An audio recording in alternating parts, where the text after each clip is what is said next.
have a fun new collection of interactive card dies coming out at the CHA Winter 2014 show for Elizabeth Craft Designs. And today what I thought I'd do is I would do the first of several preview videos. This one is going to show you the new accordion album dies. Okay, first things first, you're probably looking at this board and you're saying, wow, those dies look a little different than what I'm used to seeing from you, Karen. And that is true. With Elizabeth Craft Designs, the new dies are all going to be wafer-thin designs. And they will be manufactured in the United States, which is fantastic because they will be able to stay in stock most of the time. And then also, because they are a chemically etched wafer-thin die, I was able to put a lot of decorator pieces already in the die. So most everything really that you need to decorate the accordion albums, now it just comes with it. You don't have to go searching for a separate decorator die. There are, of course, additional add-on things that you can get for them. In this case, some really fun edgers, and I'll show you those in just a second. But anyway, all three of the new accordion albums do come with the decorator pieces on them.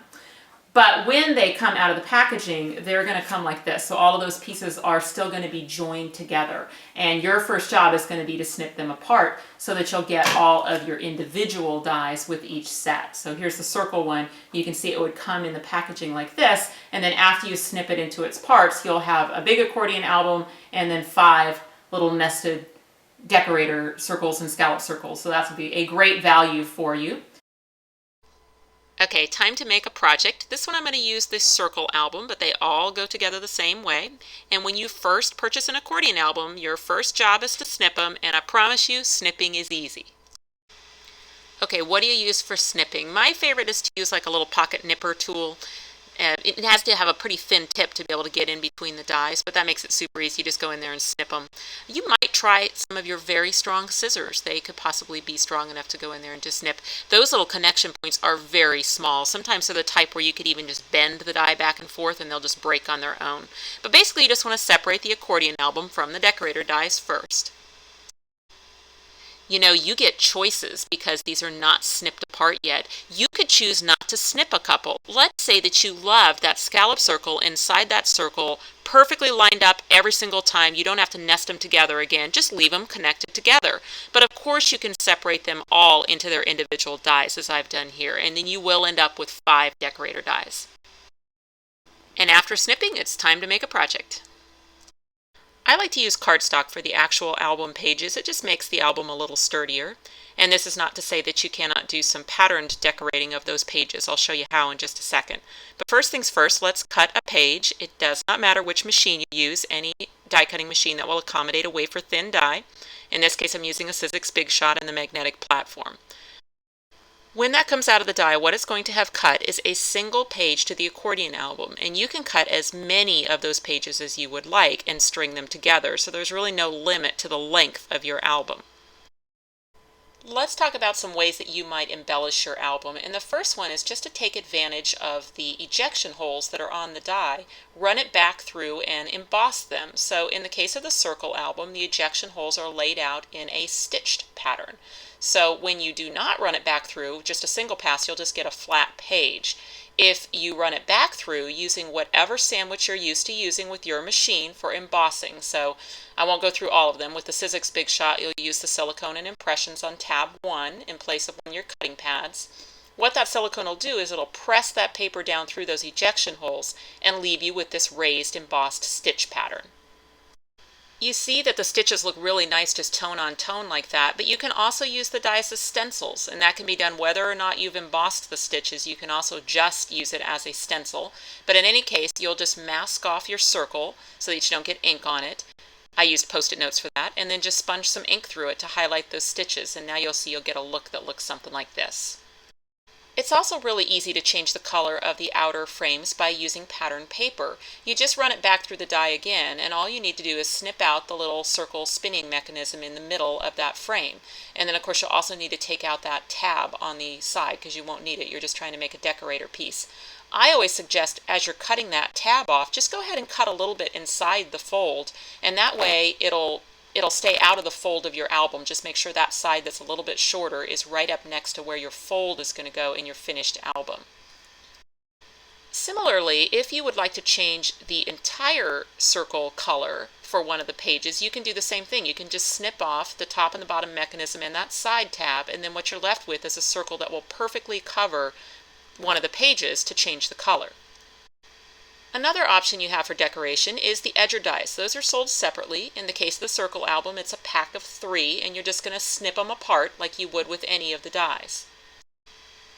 You can certainly add these to your album using a fine line glue pen after you've die cut, but another great idea is to run a strip of cardstock through like a Xyron X to create a sticker before you die cut, and then it's going to be sticky everywhere. The cool thing about the edgers is it only cuts 1/4 of the frame at a time, and that's how you're able to get 3 different styles in one die set. So there's going to be a solid, we're going to use the polka dot here on this album, and then there's kind of a really cool flourish design. So after you've die cut 4 of them, then all you're going to do is center on one side of your page. And when I say center, go ahead and center it both horizontally and vertically, because there is a little shadow that shows around the outer square and around the inner circle. You kind of see a little edge of that original green cardstock there. And then when you get them all lined up correctly, then what you're going to end up with is this really cool polka dot frame. Alright, let's start the assembly process of this album, and we'll start by chaining them together, the pages. You'll want a strong tape, like a red line or tacky tape for this. And for my album, I decided to make a 3-page album, although there's nothing to say I couldn't have continued on with more pages. You want that red liner tape in that outer tab on every page except your last one, because your last one has nothing to connect to. Similarly, go ahead and add that red tape to the little side tab that's next to the circle in, again, every page but your final one. The tape is used to attach each page to its neighbor. So you peel up the liner of the tape, you're going to place page 2 over the top of page 1, just making sure that you don't cross the fold with the page 2. That way those 2 pages will still be able to fold next to each other. Similarly, you're going to do the same thing between page 2 and page 3. You're just going to fold that first just to make sure you don't cross the fold, and then peel up the liner of the tape, and then attach page 3 now to page 2. The final page of the album does not have anything to connect to, so then you can just work the fold to be able to see where the line is, take your scissors and trim off that final tab. And while you're in the business of trimming, go ahead and trim off the little small tab as well. It is so cool to have so many choices of decorator die included with the accordion album. That way, say for instance in this album I've done some stamped images, I can use those decorator dies and have some really fun combinations between circles and scallop circles to be able to decorate my album. Now that my decorations are complete on my inner circles, it's time to connect them.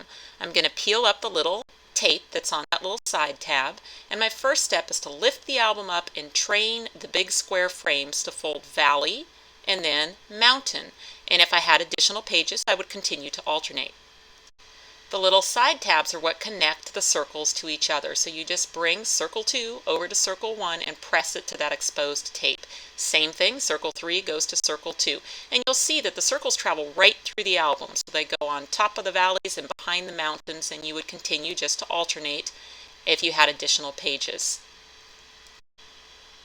The last little bit of training you need to do is just train those circles to fold opposite the squares. So if you have a mountain in the front, you have a valley in the back. Just train that, give it all a really good squish, and when you open it, you'll have alternating accordions. You'll have the squares going zigzagging in one direction and the circles zigzagging in the other direction. Decorating the back of the album is of course completely optional. Some people do like to put a handwritten greeting there.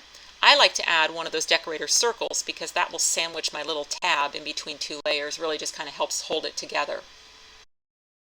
To finish up my album, I added a pattern paper frame to the front when the album's closed, a little bit of banners to page 1. Those came off of the Lots of Pops new die. And then I've got a little stamped present, my happy birthday greeting, and now my album is done, ready to go in the mail to someone special. So now you've seen how easy they are, and I know you want to own your own, and here's the good news. All of the new accordion albums, the edge pieces, and a bunch of other dies as part of the new Pop It Ups collection will be available in stores in January 2014. If you have enjoyed this tutorial, I hope that you will subscribe to my YouTube channel and like my Facebook page, Karen Burniston Designer. You can find out where to purchase the dies by visiting ecraftdesigns.com. And you'll find more tutorials on my blog, karenburniston.com. Thanks for watching.